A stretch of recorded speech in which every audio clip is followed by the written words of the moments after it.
So I've had some interaction with you, all of you, have some awareness of the unmanned opportunities here in state, which I think are tremendous. At the same token, I'm a neophyte as it relates to your industry, even having had that wonderful opportunity. So again, our presentation here is going to be about what we do day in and day out, and then we'll have some time. So the whole mission purpose of the Business Enterprise Institute is to help diversify the economy of Alaska. That's not to ignore any of our core sectors, but to find ways to find emerging sectors, such as the unmanned aviation sector, and find ways to help support the advancement of that sector.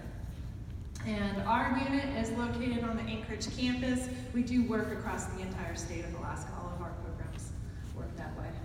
And a lot of what we do day in and day out, we're a consulting shop embedded within the university. We're self-support. That said, we do leverage federal dollars as well as state dollars to provide services across the entire state. So we'll jump into some of those programs. But in many regards, the good news is because we are self-support, we operate not unlike many of you. While we do leverage some federal dollars and state dollars, we compete for those dollars, and we're very entrepreneurial because of that. We have to make our own bed and sleep in it. So the wholesale, so we work with both public and private entities, as well, nonprofits, for-profits, and everything from strategic planning, business planning, market analysis, to helping businesses from idea inception all the way through an exit strategy. And Isaac will go into more of that in a second. So I'm going to kick it over to Isaac real quick and let him give a little bit of an overview of the entrepreneurial places that there's opportunity. Hi, again, Isaac Van Riel. I run one of the businesses within the Business Enterprise Institute, so it's a collection of programs, which we'll talk about here in a second. So just to give some of, an idea of some of the programs that we've been involved with, Launch Alaska, many of you may have heard, was a business accelerator in town that we invested in recently, and we had folks within DJI that sat on both the working board and the advisory board. And so this accelerator is a place, it's Alaska's first accelerator. These things happen all over the rest of the country or the world. It's a place where a startup can go. You sit within this very intensive program for 3 months, and by the time you're done, there is a pitch competition in front of the community where there are investors sitting in the audience. We held ours at the Beartooth this year. We had 5 folks go through this accelerator, of which 3 were left standing at the end of the 3 months, which for first-year accelerators is actually a good, batting average to have 3 out of 5 that were still standing. And all 3 of them were funded. So we actually had one drone company, UAV company, come out of it. Another group out of South America that had this chip embedded in jewelry that helps for assaults, and has this technology that notifies your community if something's happening. Another company that came out of there was basically like an Amazon Echo device that you can talk to, and it learns your habits in the household. So really interesting tech startups, which is something that for whatever reason we haven't seen a lot of in Alaska before. And then also Heather's Choice was this natural food product, this dehydrated food that is can be used for backpackers and people are going out. So another exciting startup, and actually out of all the firms, that company was the one that is the most exciting and is seeing the quickest revenue growth. So it's like a really interesting program that the university is involved with. We also have community partners that we were involved with, and it's this really great success story of an asset that we've created in the community for startups to go to launch and grow their businesses. We also have a website called Alaska Startups that's a resource for people that are getting off the ground that you can go to, and it has current events that a startup might want to go to, resources in the community that you can reach out to when you're getting your firm off the ground. So these are just some of the examples of things that are within our wheelhouse that we work on at the university, but also we're partnering with other folks in the community on these initiatives. And so getting into a little bit here. So within DEI, which is the large organization that Christy runs within the university, there are a bunch of different programs within DEI, all of which do different things. So for instance, the one that I run is the Small Business Development Center, and we have 7 offices throughout the state, in kind of the 7 population centers where you'd think we'd be. And we offer free and confidential one-on-one advising to small businesses and lower no-cost workshops.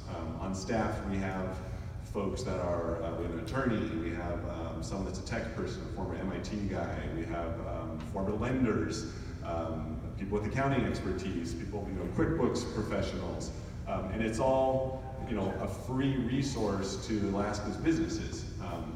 And we also have good templates, cash flow templates, and financial projection templates online through our website. So it's just, every year we see about 700 folks come through our office in Alaska, which, for a state this size, it's actually quite impressive that many people are coming through our doors looking to start or grow their businesses. So that's one of the programs within DEI. And the only other piece that I really want to underscore, I think most people look at the Small Business Development Center and they fixate on that first word. It's for a small business. For us, a small business is any business having less than 500 employees.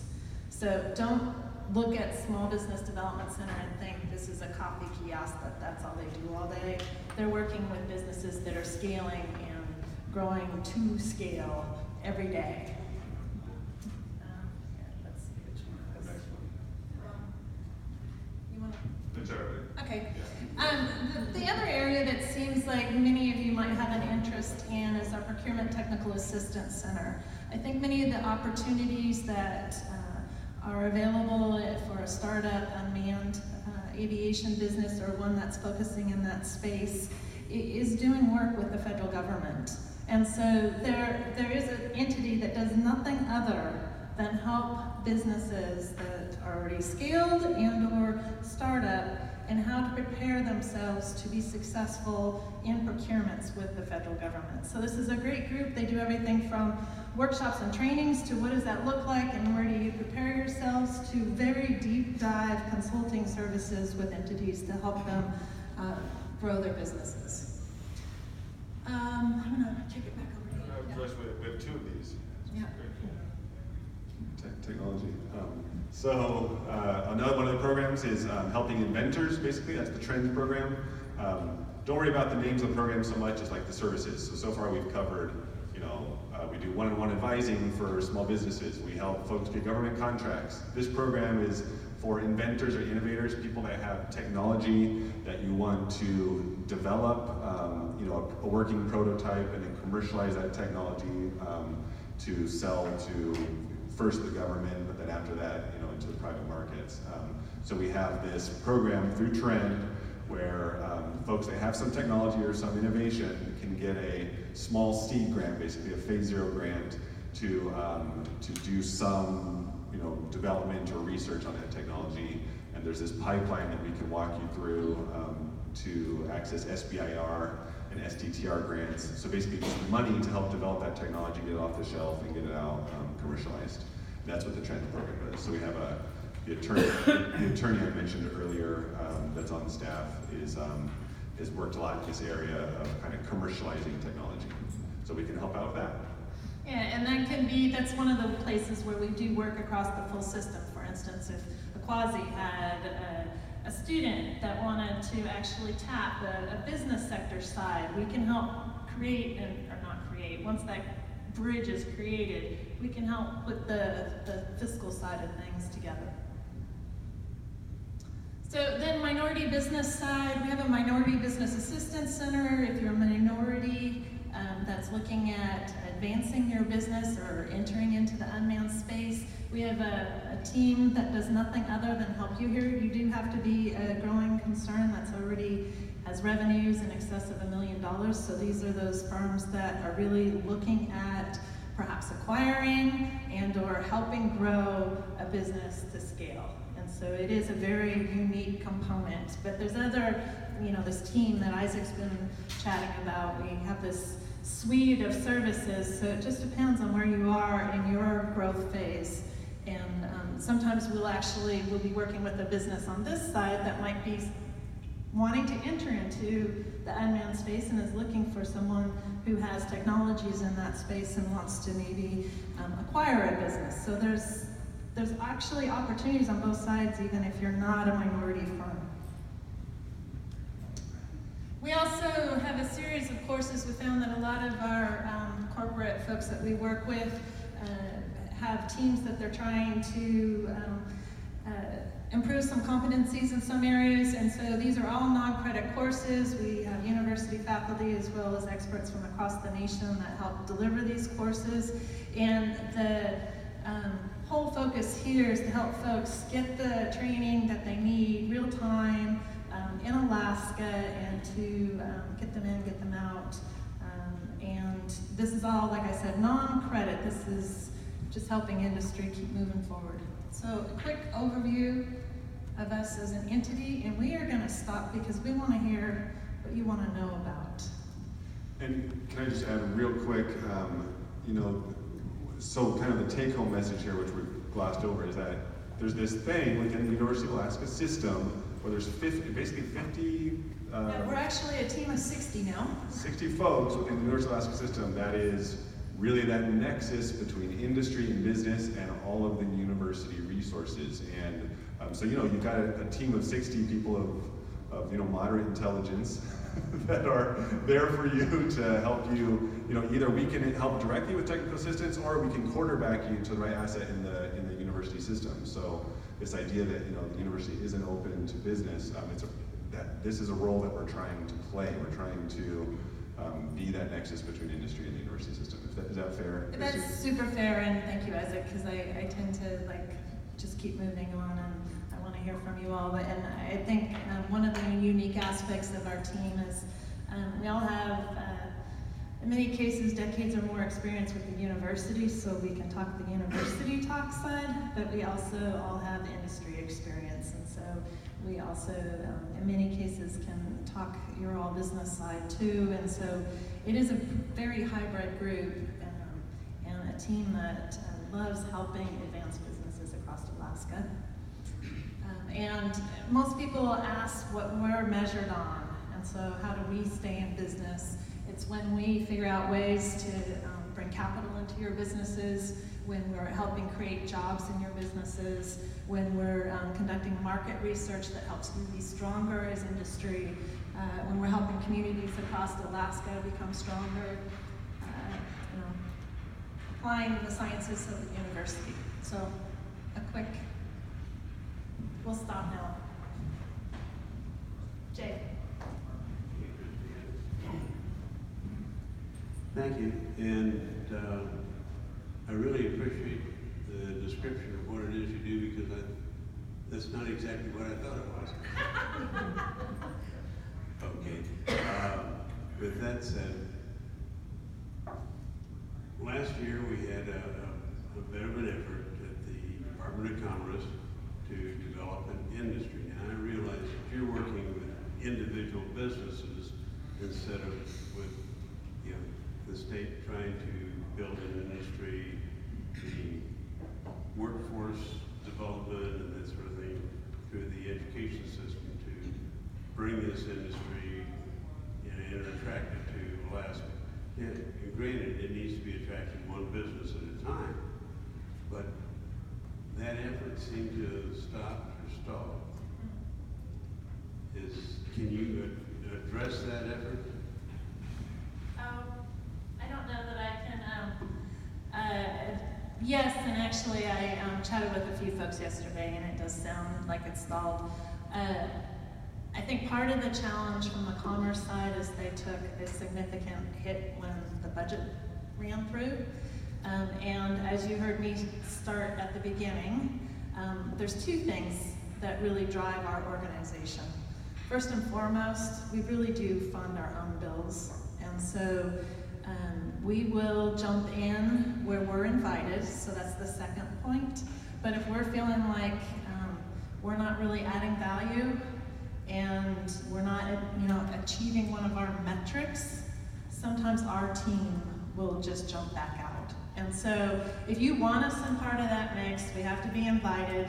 And then secondarily, we have to be figuring out how we're helping advance businesses, how we're helping advance entities within the university. We have to be able to hit some kind of metric on our team, otherwise I can't justify it when I roll up.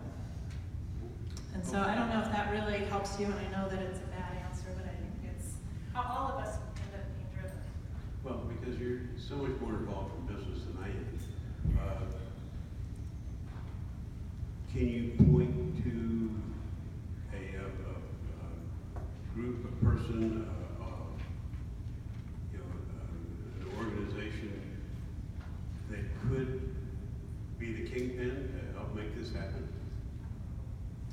Or is there such a thing? I know the state of Virginia thinks that they're going to be able to develop a large UAS industry in their state, and it's supported by, I think it was supported by the governor. But I don't see that happening here in our state. We need it, or I think we need it. Yeah. I mean, Jay, I think there's entities like Aquasi that have spent decades helping build this industry forward. I also think that it's up to all of you to really stress the importance of this industry, and that means publicly stating things to our leadership. It means writing letters to our legislative body, our governor. It's very frustrating to me because I really think Alaska could be leading in this space, and we seem to be kind of halfway in. And as you all know, we can't. I mean, it's going to take us moving critically forward. So I'm going to keep moving on. Yeah. And can I just add that, one of the things we talk about a lot at DJI, this organization came together basically a year and a half ago, really thanks to Christy's work. We have a bunch of programs scattered throughout the university. All of us, we like each other. We don't see each other that much. We're working in kind of our silos. And Christy pulled DJI together, and so now we're all underneath the same roof, and there's literally this water cooler thing that's happening. We're sharing ideas and going after things together. And one of the things we're having an active conversation right now with Christy is like, in the future, this just came together, and so we're a little bit late to the UAV game, but in the future, what I would like to do is say, hey, here's 7 or 8 or 9 industries in Alaska that should be in Alaska, have some sort of reason to stay in Alaska, aren't just going to grow and then get sent out to Silicon Valley or the lower 48. And we're going to, as an organization, really sink our teeth and be champions of that industry in partnership with the existing assets within the university that are already in this space. But I think, would it be fair to say that that's a role that you want to play, or that DJI wants to play in the future, to say this makes sense for Alaska, we're going to throw all our weight at it and be that player? I having worked on that work for the state, I really see this as a tremendous space that Alaska can embrace and be very successful in. So yes, it's worth my time, Jay. I'm happy to support those meetings. We've made some decisions. So whether they were good or bad, I'm happy to be beaten up over bad decisions, though. I really am. I'm gonna kick it over to Kathy. So, I was going to say, to the extent of what you mentioned in terms of legislative, there is a legislative task force meeting for unmanned aircraft at 1 o'clock in the Lake Spenard room. There is public comment period at the end of it. So if you want to come have your say in front of at least a couple of legislators and the UAS task force, this would be an opportunity. And we're really curious to know from you, how can we help? So I know that there's other voices in the room with the little bit of time we have left.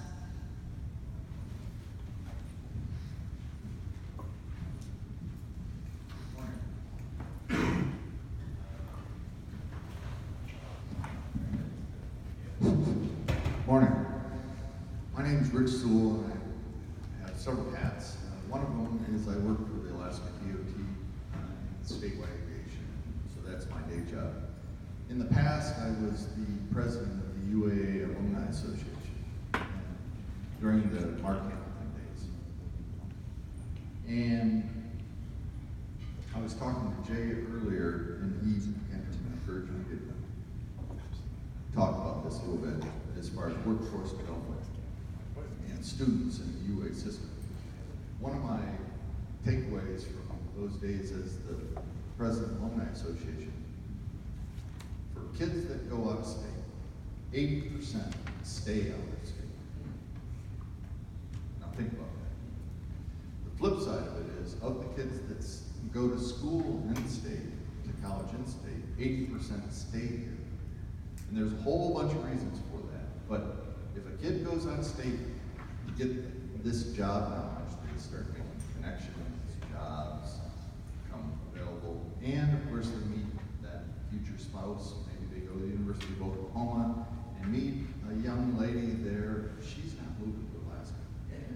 So our research showed that our biggest brain drain, our biggest challenge to growing the tech community is actually having them homegrown. Because people come here, they churn and burn, and they're gone. But if kids get an education here, they will remain. They'll make their lives here. They'll start businesses, go work for you guys. So this is in the whole climate right now of cutting the university, well, cutting state government. And the university is now in a period of slash and burn. And if we allow that to happen, guess what? Kids say, I want to go to school outside where there's a future, there's a dynamic growing university. And so, as a strategic effort by this group,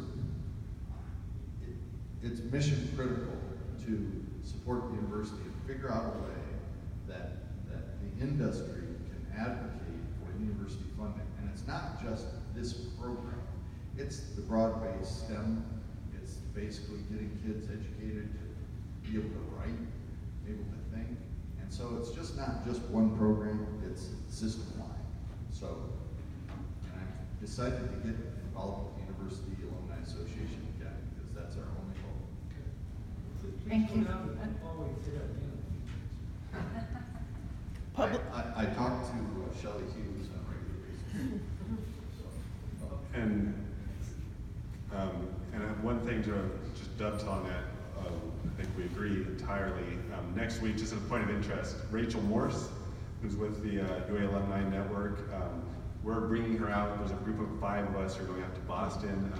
Boston has, MIT has this interesting model where they are engaging university alumni, CEOs, entrepreneurs from the MIT system to engage them with entrepreneurs and firms and startups in the community. And they've got this great, they've been doing it for 2 decades. And so we're taking a group of 5 of us out, someone from EPSCOR in Fairbanks, Rachel, a local entrepreneur from APU, a group of 5 of us are going out there basically just to download this MIT model that they've been using for decades, where they're taking these alumni to bring them back and having to work with small businesses and set up that mentoring program.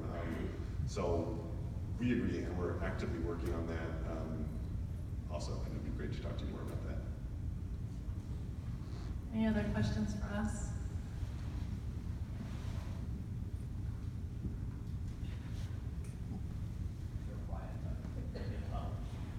I'm Charlene Deary. I'm a professor with the Aviation Technology Division for the University of Alaska. We commented earlier in the week, we have students here during this conference because they are working on a research project in their integrated capstone course to implement commercial UAS operations. I know that although they get a minor in business administration, one of the challenges that I put in front of them is to put valid market analysis, business plan, marketing strategy, finance plan together. Could they access your resources to help them sort through what they pulled together and put it into the most meaningful and proper perspective? All day long. I'm going to kick it to Isaac. Yeah, so yes, and even further, we've even had experiences within the university system where we'll have actual SBDC advisors sit in with the class during the course of the semester and work with student groups in real time. And we're kind of interested because we can actually count that. It's odd through our federal charter. We can actually count that as advising time. So if we're working with a group of 5 students on some business to spin it up, our advisors can just spend all day there, and they're hitting their scorecard goals that we need to report on for a federal grant. So we love that. In fact, we're at a point right now in the university where we're trying to find professors like yourself that would want to work with us actively throughout the curriculum, throughout the semester, and to work with these groups of students to spin up these firms. So, as Christy says, all day long, we would love to work with you on that. And those who know my background, I started in one of these programs as a student. So the other opportunity for our students, and we love interdisciplinary students, is we have internships and other opportunities. We're always looking for talent. And we try to hire first and foremost from student bodies within, across the system. And we do, ironically, we've always hired, I'm an AF alumni, and I worked for this program in Anchorage back in the 90s. And we hire more students off the Fairbanks campus because they are tending to look for these type of opportunities, but all day long here as well. We're thrilled to have students that have interest in this because from my perspective, and I think Isaac would agree, that's the future of Alaska. That's our workforce development. Yeah. Thank you. I think we're almost out of time too, so I want to be mindful of that. Isaac and I will be here, definitely happy to share. Kathy knows how to reach us, and if you want to reach us anytime, I should have had our phone numbers up here, but we'll get that to you. Thanks, Kathy. Thank you so much.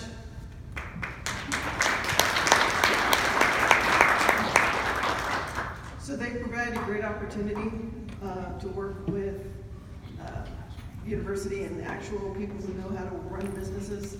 So definitely something to pay attention to if you are looking at starting a business, you want to help grow your business.